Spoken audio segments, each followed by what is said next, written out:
여러분 모두를 사랑합니다.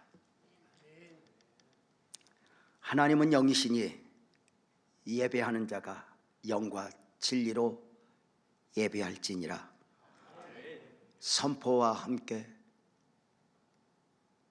오늘 예배도 시작되었습니다. 영이신 하나님은 무소부재의 하나님으로 어디에나 계신 하나님이십니다. 시간과 공간을 초월하신 성령 하나님이 성도님들 머무시는 곳, 예배하시는 곳에 함께 하심을 믿으시기 바랍니다. 우리 기독교의 예배는 의식이나 행위가 아니라 영과 진리 안에서의 예배이기에 모든 상황에서 예배할 수 있습니다. 최악의 상황에서라도 최고의 예배를 드려야 하는 것이 목사와 성도의 의무입니다. 감옥에서 오늘 죽을지 내일 죽을지 모르는 처절함 속에서 찬양과 기도로 예배했던 바울처럼, 사자굴에서 밤이 맞도록 감사로 예배했던 다니엘처럼, 순교를 앞두고 믿음의 선배 손양원 목사님, 주기철 목사님이 예배했던 것처럼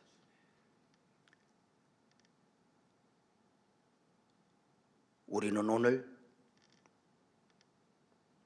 특별한 상황이지만 여전히 예배자로 하나님께 드려지고 있습니다.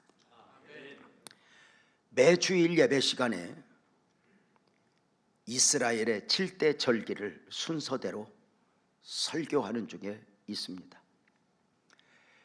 이스라엘의 7대 절기는 유월절, 무교절, 초실절, 칠칠절, 나팔절, 대속죄일, 그리고 초막절입니다. 각각의 절기들에는 계시가 담겨 있다 했습니다. 계시라는 말은 보이지 않는 하나님이, 숨어 계신 하나님이 하나님 자신을, 하나님의 뜻을 나타내는 원리입니다. 우리가 성경을 믿는 것이 아니라 성경이 말하는 것을 믿는다 했는데, 그 성경이 말하는 것이 바로 계시입니다. 구약에서 가장 큰 계시는 메시아로 오실 예수님입니다. 각각의 절기에는, 각각의 절기에 담겨 있는 계시에는 메시아로 오실 예수 그리스도와 예수 그리스도의 사역이 담겨 있고, 예수 그리스도로 말미암은 구속의 은혜들이 담겨 있습니다. 그동안 우리는 유월절의 계시, 무교절의 계시, 초실절의 계시에 대한 말씀을 들었고, 오늘은 이스라엘의 7대 절기 가운데 네 번째 절기인 칠칠절에 대한 설교입니다.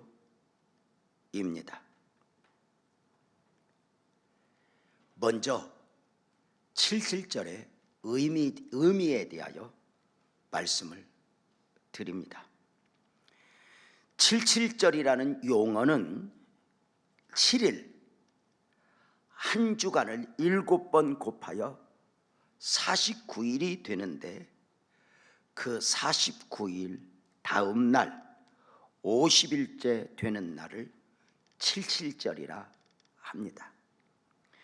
출애굽기 34장 22절에 보면 칠칠절 곧 맥추의 초실절을 지키고 새말에는 수장절을 지키라 하셨는데, 오늘 이 말씀에서 보면 칠칠절과 초실절을 함께 묶어서 말씀하고 있음을 봅니다.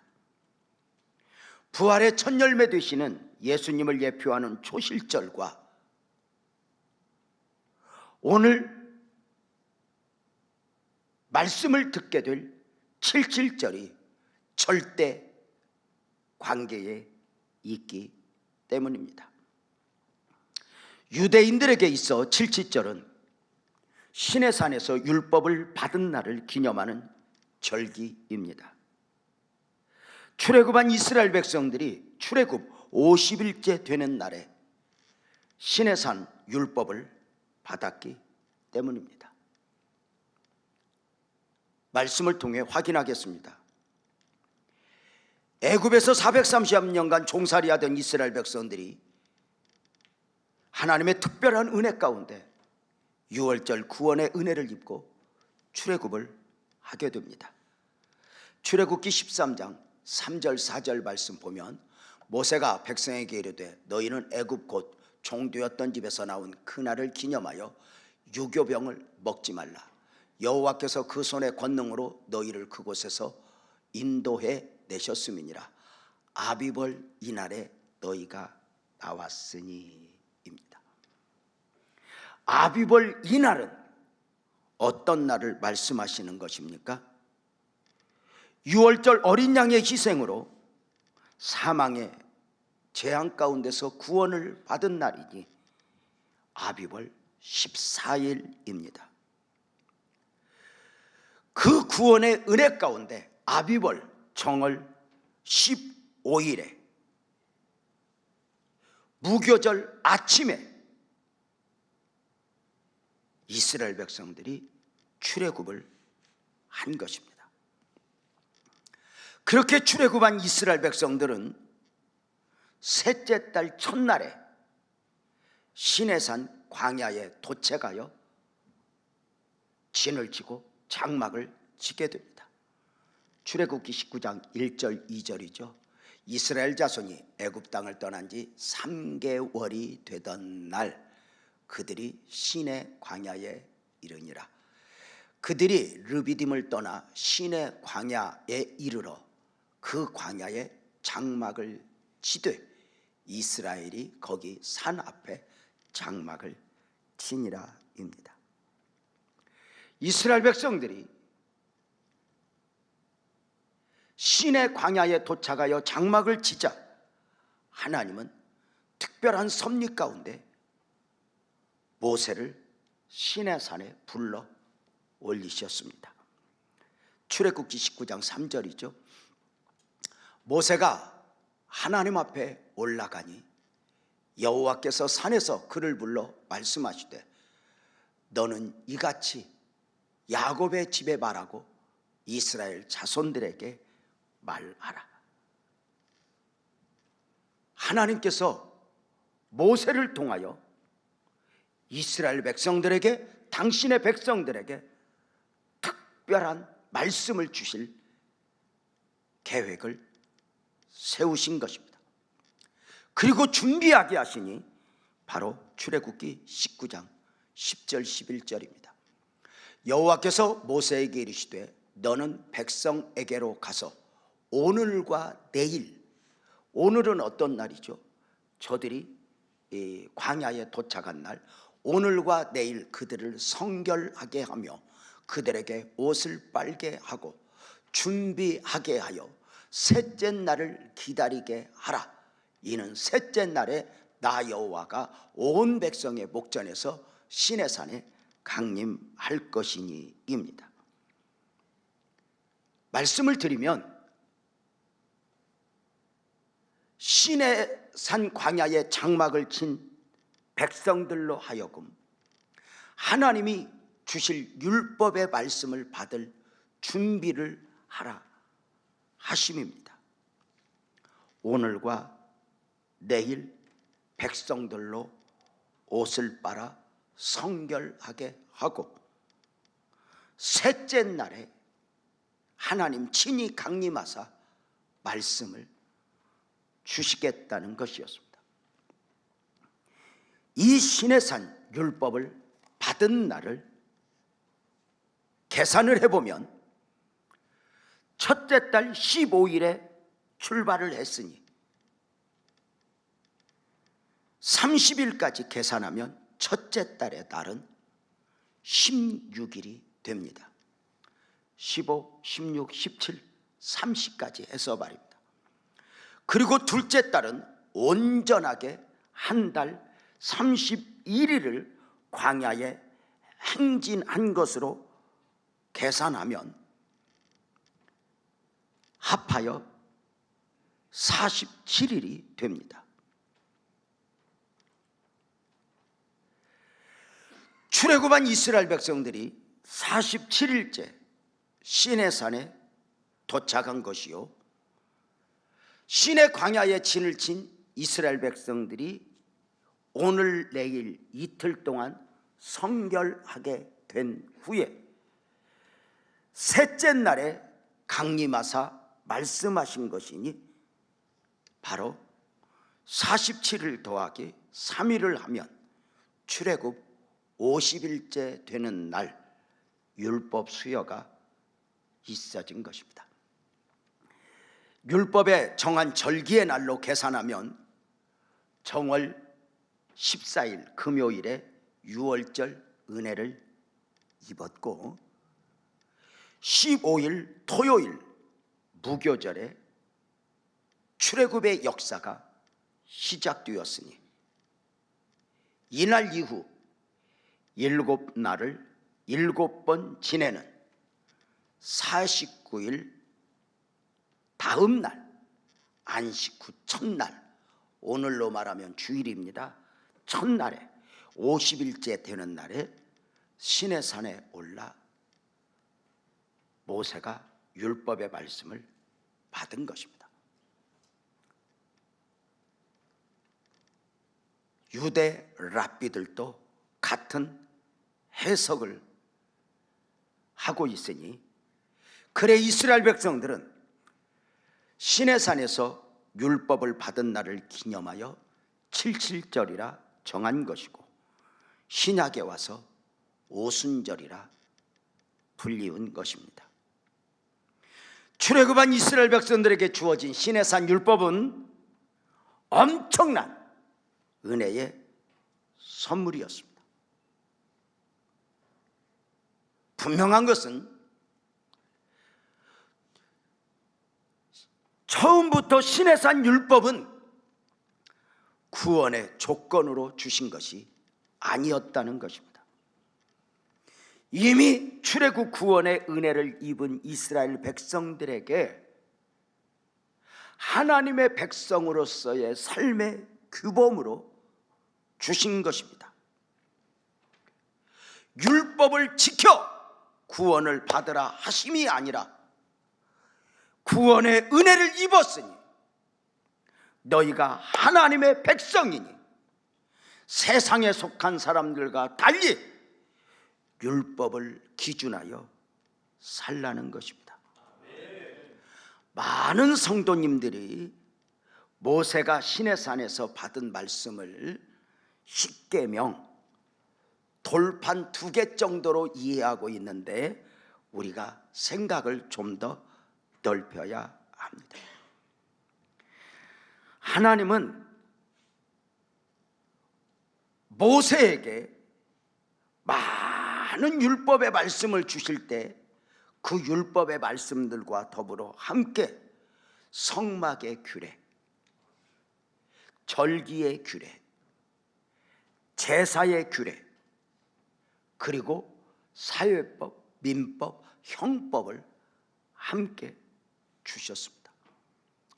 언젠가 우리가 성막을 배우게 되는 날이 오면 우리가 10개라는 영화에서 보아서 너무도 선명하게 돌판을 2개 이렇게 들고 온 것으로 강하게 우리가 이렇게 그림이 그려져 있어 돌판만 생각하지만 성막 강의에서는 이렇게도 이야기합니다. 한 손에 율법을, 한 손에 성막의 규례를 들고 모세가 왔다고 말입니다. 율법은 죄를 죄로 정하는 것이고 성막은 그 죄 문제를 해결받는 복음이기 때문입니다. 언제나 이렇게 함께 가야 하는 것입니다. 시내산에서 40일 동안 하나님이 주시는 율법의 말씀을 받았던 모세는 흥분했을 것입니다. 그리고 백성들이 너무너무 보고 싶었을 것입니다. 왜냐하면 그냥 보고 싶은 것이 아니라 하나님이 주신 축복의 말씀들을, 선물들을 모세가 받아 백성들에게 전해야 했기 때문입니다. 모세는 아마 백성들을 만나면 이렇게 외치고 싶었을 것입니다. 출애굽한 백성들이여, 하나님의 백성들이여, 여기 하나님이 친히 새겨주신 율법과 규범들을 보라. 우리는 더 이상 애굽에서 겨우 살아나온 잡족이 아니라 정식으로 법이 있고 틀을 갖춘 민족이 되었도다. 세상의 법과 전혀 다른 여기 하나님이 주신 법들을 보라, 여기 증거판을 보라 외치고 싶었을 것이니 하나님이 주신 율법의 말씀들이 얼마나 귀한 것인지 알았기 때문입니다. 다시 정리합니다. 처음부터 시내산 율법은 구원의 조건으로 주신 것이 아니라 이미 출애굽의 은혜를 입은 백성들에게, 구원의 은혜를 입은 백성들에게 삶으로, 선물로 주신 삶의 규범이었습니다. 시내산에서 모세가 받은 이 율법의 말씀들을 언약적 측면에서 이해하면 시내산 언약이라 합니다. 애굽의 법 아래 매여 있던 이스라엘 백성들을 구속하사 애굽의 법에서 자유하게 하사 하나님의 법 아래 거하게 하신 것입니다. 하나님의 백성들을 하나님의 백성들로 법으로 묶으신 것입니다. 물론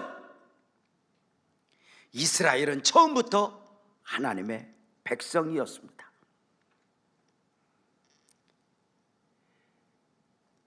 하나님은 이스라엘을 처음부터 너희는 내 백성이라 일방적으로 선포하셨습니다. 호렙산에서 모세를 만나 주신 하나님, 그 모세에게 소명으로 애굽의 바로와 이스라엘에게 보내신 가운데 주신 말씀이 있습니다. 출애굽기 3장 10절이죠. 이제 내가 너를 바로에게 보내어 너에게 내 백성 이스라엘 자손을 애굽에서 인도하여 되게 하리라. 내 백성입니다. 하나님의 백성입니다. 지금 애굽에서 430년간 종살이하고 있지만 저들은 애굽의 바로의 노예가 아니라 하나님의 백성이라는 것입니다.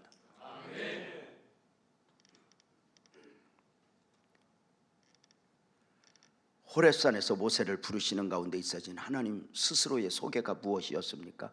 출애굽기 3장 6절에 보면 나는 내 조상의 하나님이니 아브라함의 하나님, 이삭의 하나님, 야곱의 하나님이니라. 하나님은 모세에게 아브라함의 하나님, 이삭의 하나님, 야곱의 하나님으로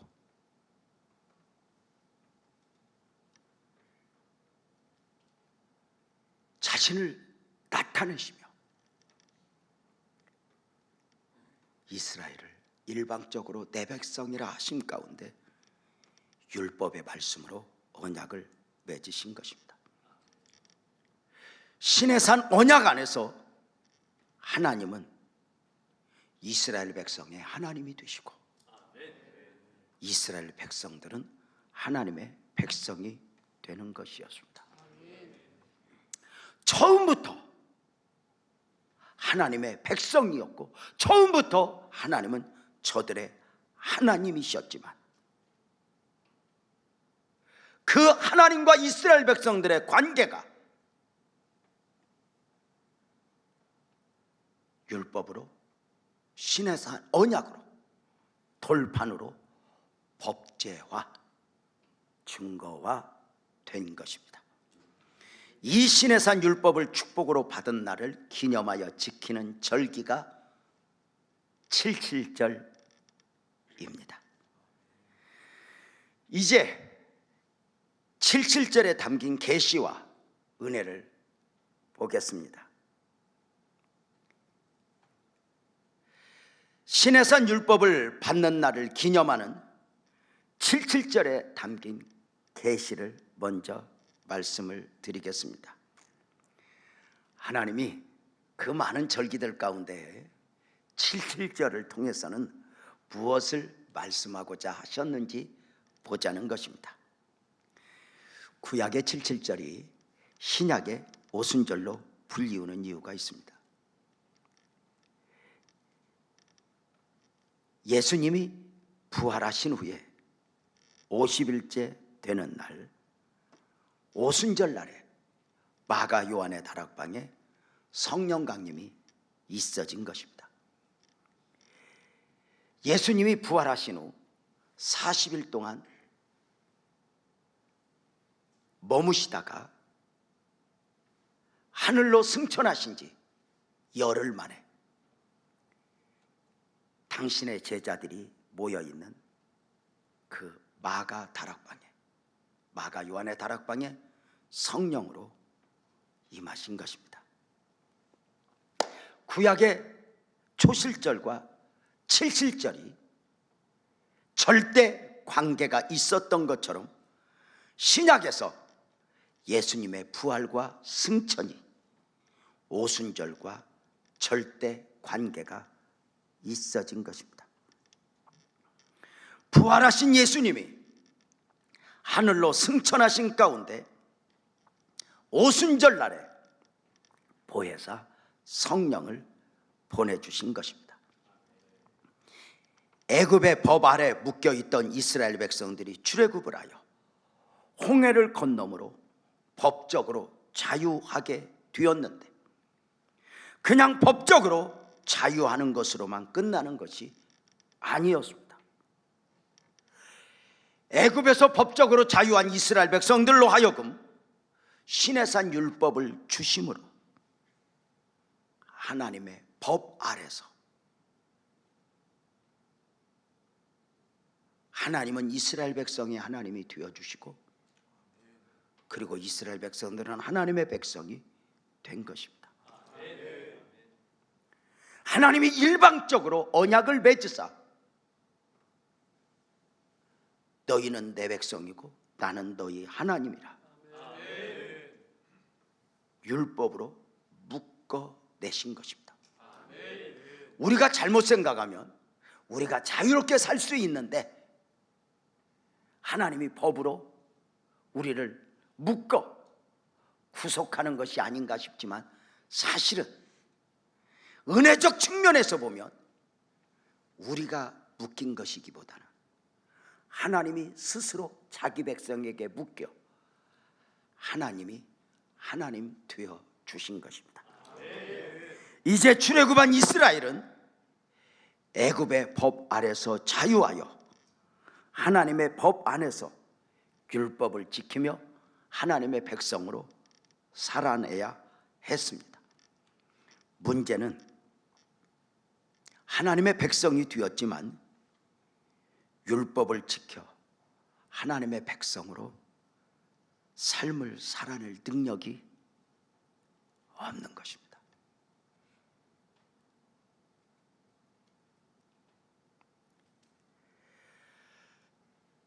율법을 지킬 능력이 있어요. 바리새인들이, 사두개인들이 그 율법을 지켜보려고 수많은 조항을 만들어 몸부림을 쳐보았지만 결국 저들은 예수님의 시각 앞에서 회칠한 무덤으로 보여질 뿐이었습니다. 그렇다면 이스라엘 백성들이 지켜내지도 못할 율법 수여가 왜 축복이 되는 것일까? 이것이 77절에 담긴 계시에 대한 설교를 들어야 할 이유이니 복음 안에서도 같은 원리입니다.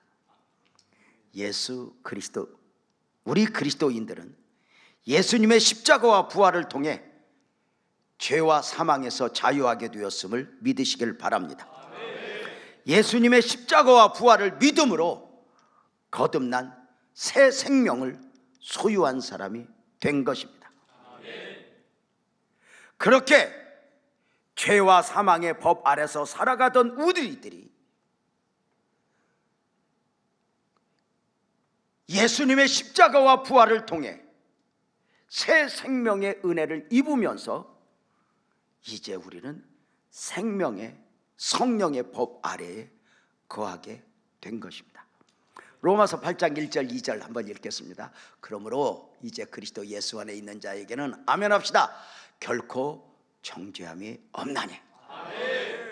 이는 그리스도 예수 안에 있는 생명의 성령의 법이 죄와 사망의 법에서 너를 해방하였습니다. 2절 말씀을 잘 주목하시기 바랍니다.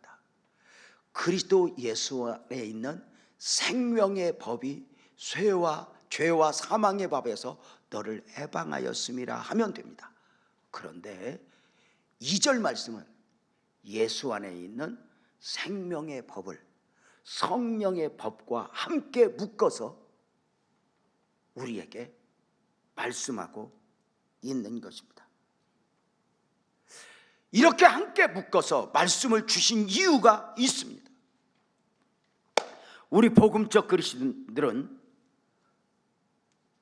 십자가와 부활을 믿어 법적으로 죄와 사망에서 완전히 자유했습니다.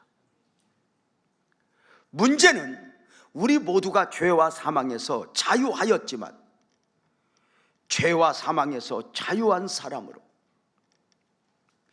죄와 상관이 없는 사람으로 삶을 살아낸다는 것이 어려운 것이요, 아니 몸부림을 치면 칠수록 어려운 정도가 아니라 불가능하다 느껴지는 것입니다.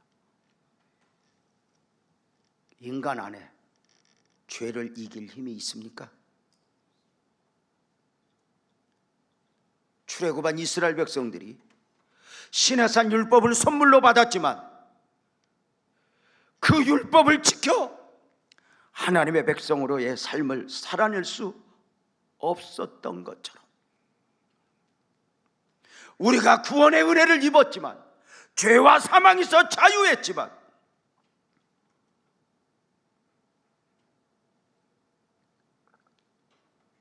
하나님의 백성으로의 삶을 살아내고자 몸부림을 치지만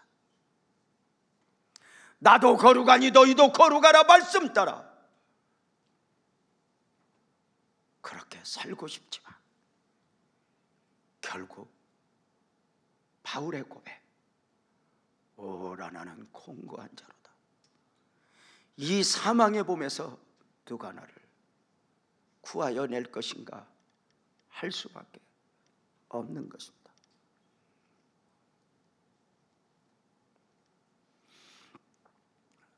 목사로서 개인적으로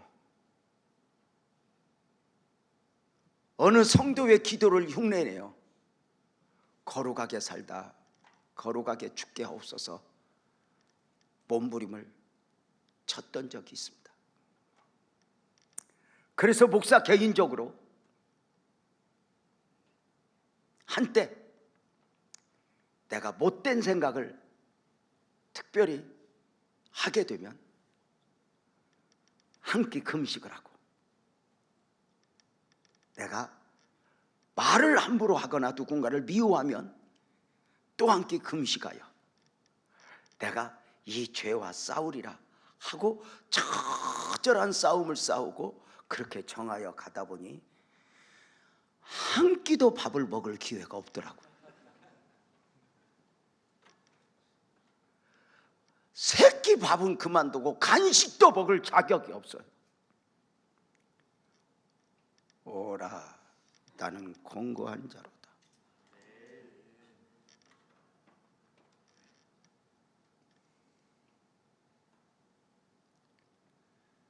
결국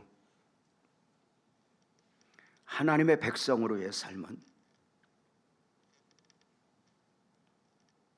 우리의 의지나 노력이 아니라, 아멘 합시다, 오직 성령의 법 안에서 가능한 것입니다. 그래서 예수 그리스도 안에 있는 생명의 법과 성령의 법을 함께 묶어 우리에게 말씀을 주신 것입니다. 우리 모두가 예수님의 십자가와 부활로 죄와 사망에서 완전히 자유케 되었지만, 그 죄에서 자유한 삶을 사는 것은 내 힘으로가 아니라 오직 성령 안에서 가능한 것입니다. 시내산 율법의 수요의 날이 오순절 성령 강림절로 지켜지는 이유도 여기에 있으니, 율법으로 받은 시내산 언약이 오순절 강림으로 성취가 된 것이요 완성이 되는 것입니다. 정리합니다. 유월절의 계시가 어린 양으로 오신 예수님의 고난과 죽음을 예표하는 것이라면, 무교절의 계시는 유월절의 은혜를 입은 자로서 주님과 더불어 함께 삶을 엮어가니 거룩이신 하나님, 죄 없으신 예수님, 그 예수님 앞에서 누룩과의 전쟁을 하며 거룩을 흉내내요 삶으로 지키는 절기로서의 계시이고, 초실절의 계시는 부활과 승천을 예표하고 있는 것이라면, 바로 77절의 계시로는, 77제로 계시로서 예수님의 사역은 크게 아멘 합시다, 보혜사 성령을 보내심입니다. 성령의 오심, 성령 강림은 하나님의 약속이었습니다. 요엘 선지자를 통해 약속하셨던 말씀을 사도행전 2장 17절 18절에서 봅니다. 다 함께 한 목소리로 한번 읽겠습니다. 시작.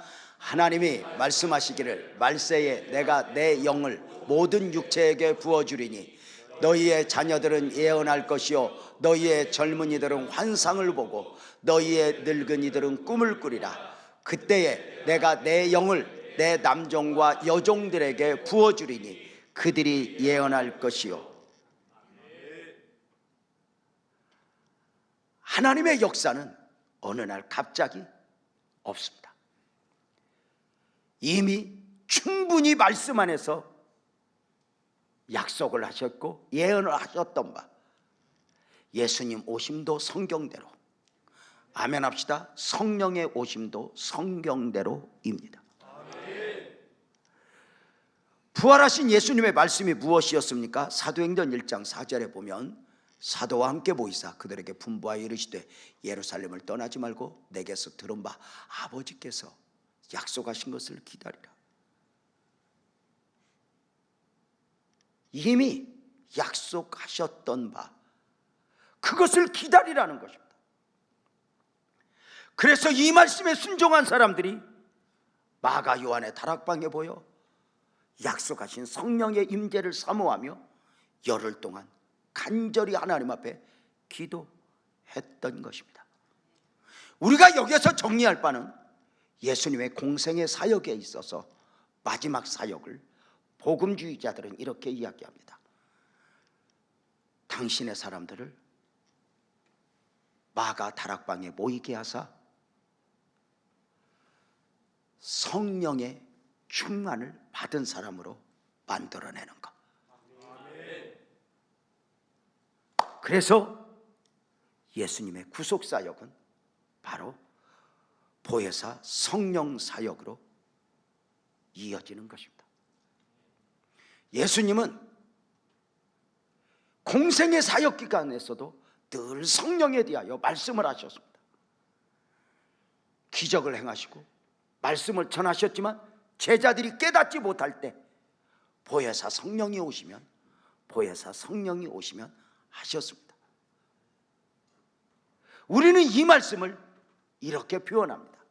예수님도 성령 의존 사역을 하셨다고 말입니다. 그 예수님이 요한복음 14장 16절에서 이렇게 말씀하십니다. 내가 아버지께 구하겠으니 그가 또 다른 보혜사를 너희에게 주사 영원토록 너희와 함께 있게 하리니. 영원토록 함께가 무슨 말입니까? 임마누엘입니다.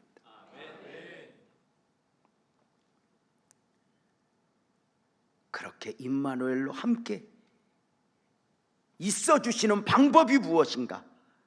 요한복음 16장 7절에서 보겠습니다. 한 목소리 읽어볼까요? 시작.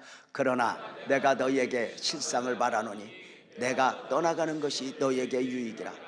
내가 떠나기 아니하면 보혜사가 너희에게로 오시지 아니할 것이요 가면 내가 너희에게로 보내리니. 주님이 떠나셔야 한다는 것이요 주님의 떠나심이 너희에게 유익이 된다는 말씀입니다. 어떻게? 보혜사 성령으로 오시사 함께 하심입니다. 사랑하는 성도님들, 사랑하는 목사님들, 하나님이 왜 사람의 몸을 입고 오셔야 했습니까? 왜 고난받으시고 죽으셨던 예수님이 부활하시고 승천하사 하늘로 가셔야 했습니까?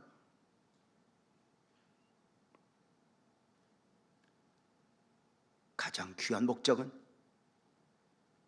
이 모든 것을 묶어 하나로 표현하면 임마누엘, 우리와 영원히 함께 하시기 위함입니다. 바로 창조의 원형으로의 회복입니다. 하나님은 우리에게 처음부터 멀리 있는 하나님이시기를 원하지 않았습니다. 하나님은 당신의 백성들에게 구원을 주시고 의롭고 선한 사람은 내게로 오라 멀리서 기다리는 분이 아니셨습니다.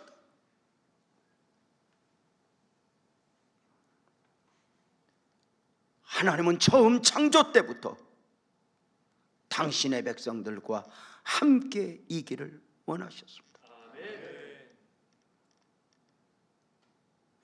그래서 하나님의 형상대로 하나님의 모양대로 사람을 창조하신 것입니다. 영이신 하나님이 사람을 만드사 그 코에 생기를 불어넣어 생명이 되게 하셨으니 영생하는 영적 존재, 바로 영원히 함께 하시기 위함이었습니다. 이것을 선악과의 죄가 깨트린 것입니다. 임마누엘을 박살낸 것입니다. 이제 거룩의 하나님과 죄인 된 사람이 함께할 수 없었습니다.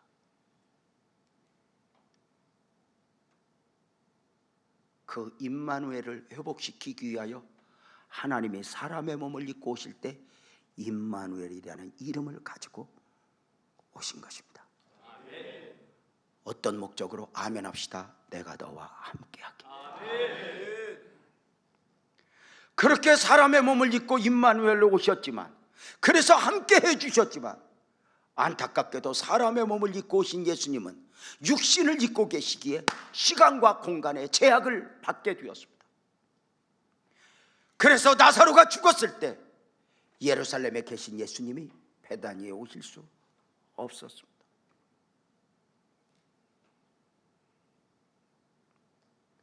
그 예수님이 공생의 사역을 다 이루시고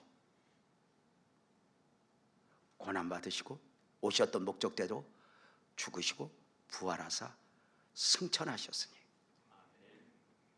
아멘 합시다. 가시는 것이 목적이 아니라 보혜사 성령으로 다시 오시기 위함이었습니다.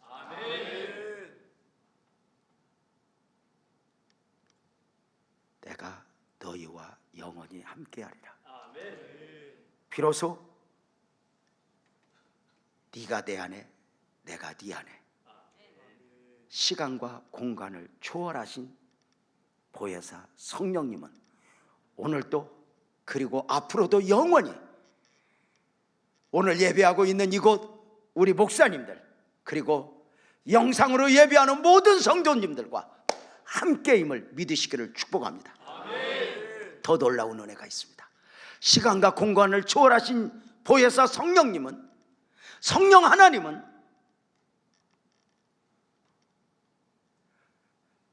시간 속에서, 공간 속에서만 임마누엘인 것이 아니라 모든 상황 속에서 임마누엘이니,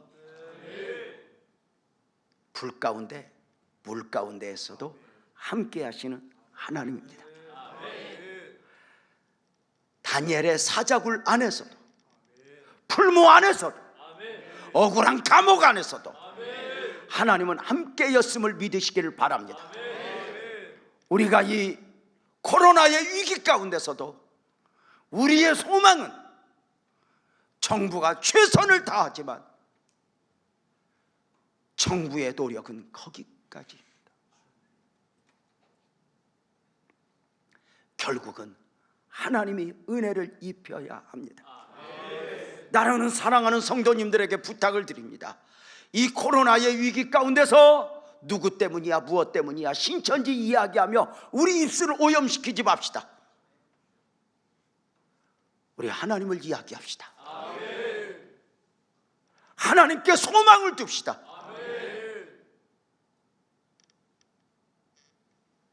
애굽에서 종살이하는 이스라엘 백성들을 구하기 위해 하나님은 모세를 보내실 때, 모세야 저들을 건져내라. 모세가 아닙니다.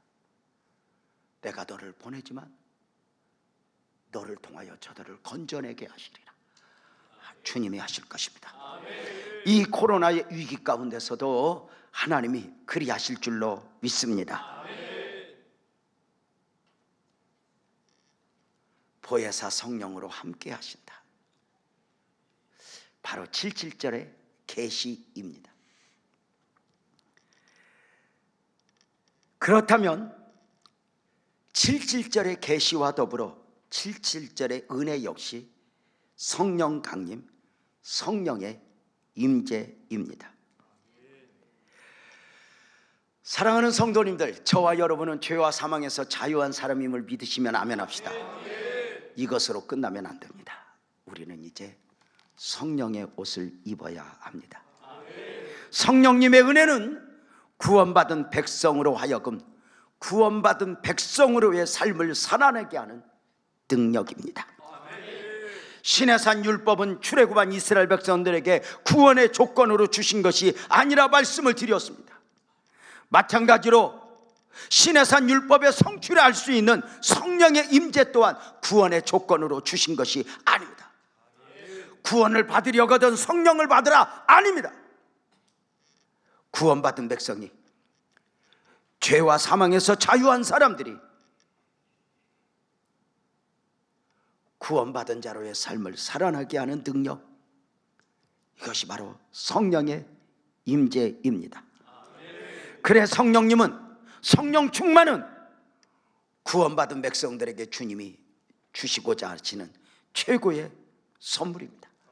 잘 아시죠?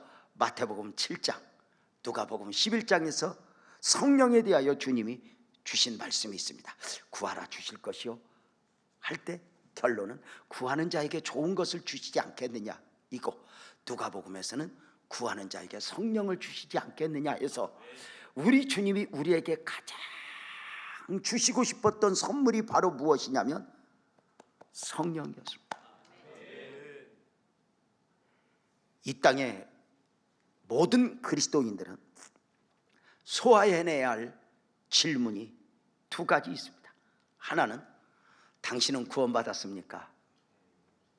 이 질문을 교회는 끊임없이 던져야 하고, 성도는 100번이고 1000번이고 이 질문 앞에 아멘으로 화답하여 나는 구원받은 하나님의 사람입니다 고백할 수 있어야 합니다.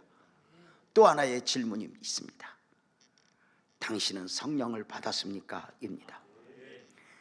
이 질문은 예배소 교회를 향한 사도의 질문이었으니 사도행전 19장 2절입니다. 너희가 믿을 때에 성령을 받았느냐? 너희가 이미 믿는 사람임을 인정해. 너희가 복음을 아는 사람임을 인정해. 그런데 너희가 믿을 때에 성령을 받았니? 물을 때에 저들은 아니라 우리는 성령이 계심도 듣지 못하였노라 이야기합니다. 사랑하는 성도님들, 너희가 믿을 때에 성령을 받았느냐? 이 질문은 오늘의 교회가 소화해내야 할 질문이고, 오늘 복음적 그리스도인들이 소화해내야 할 질문입니다. 믿음이 중요하지만 믿음만 가지고는 안 된다는 것입니다. 오해하지 마십시오.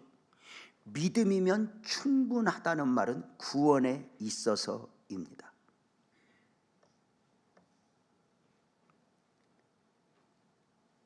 믿음으로 구원에 이르는 것이니 말입니다.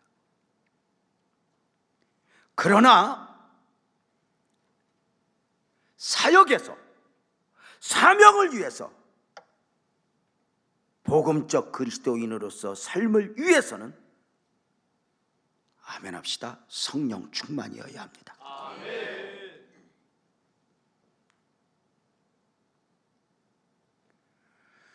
이 땅을 살아가는 모든 사람들에게 하나님이 우리에게 주시고 싶은 최고의 선물은 구원입니다.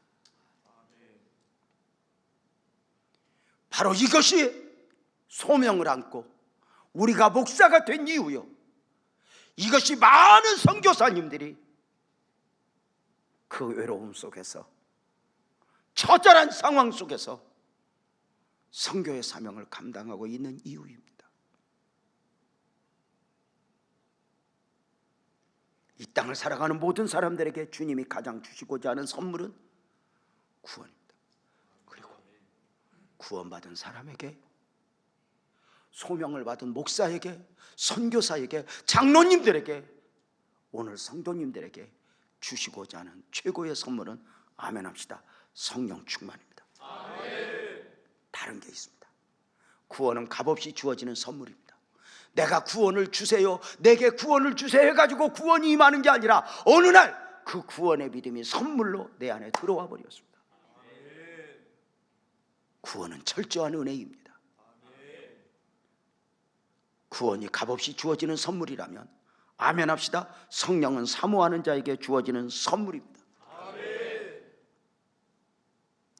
영적으로 갈급하여 배고파하는 자에게 주어지는 선물이라는 것입니다.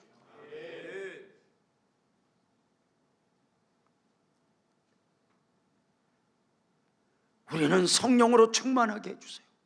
우리 교회를, 우리 목사들을, 우리 장로님들을, 우리 영상으로 예배하고 있는 성도님들을 성령으로 충만하게 해주세요. 아멘. 우리가 끊임없이 구해야 합니다. 아멘.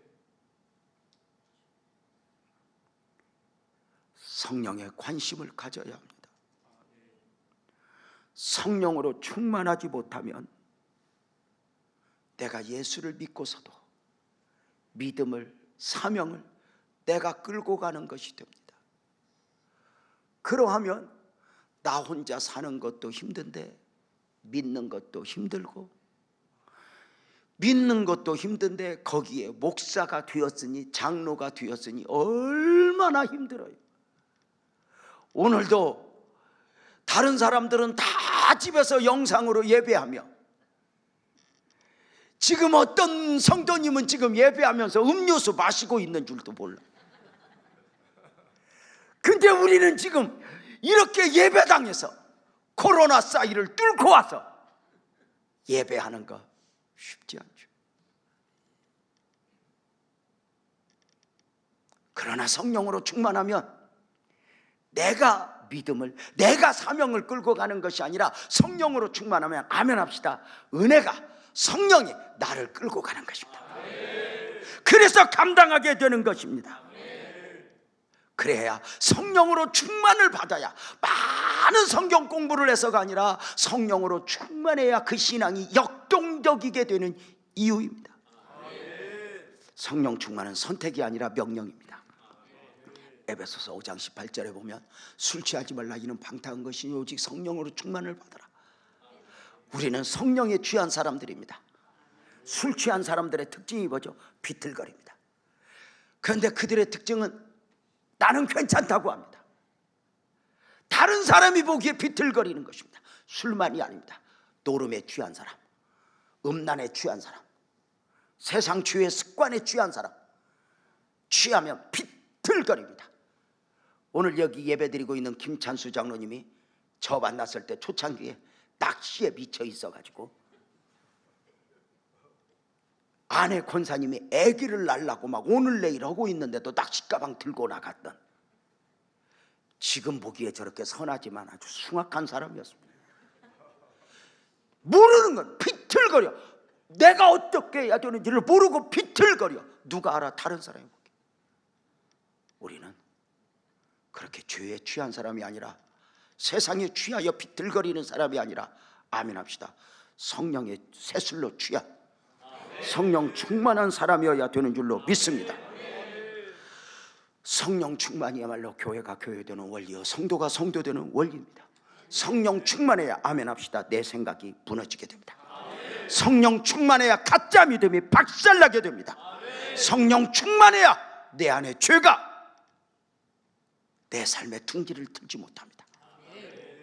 성령으로 충만해야 과거의 습관들이 나를 지배하지 못하게 됩니다.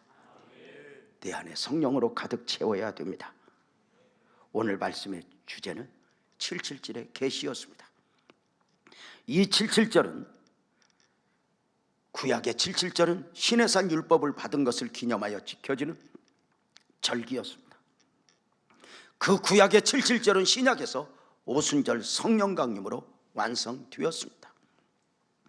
율법 시대에서 복음 시대로, 그리고 복음을 위한 성령 시대로 이어진 것입니다. 성령 강림으로 구약의 회당이 신약의 교회가 되었습니다. 성령 강림의 날에 안식일이 주일이 되었습니다. 성령 강림의 날에 성전의 제사가 교회의 예배가 되었습니다. 유월절 어린 양으로 오신 예수님이 죽으시고 부활하사 초실절의 계시를 성취하셨고, 부활하사 승천하신 예수님이 보혜사 성령의 오심으로 7.7절의 계시가 성취되었습니다. 성부 하나님이 계시하셨고, 성자 예수님이 그 계시를 완성하셨고, 성령님이 그 완성된 계시를 오늘을 살아가는 사람들에게 구원으로, 승리하는 삶으로 이루어내심을 믿습니다. 성령으로 오신 하나님은 어디에나 계십니다. 우리는 오늘도 영과 진리로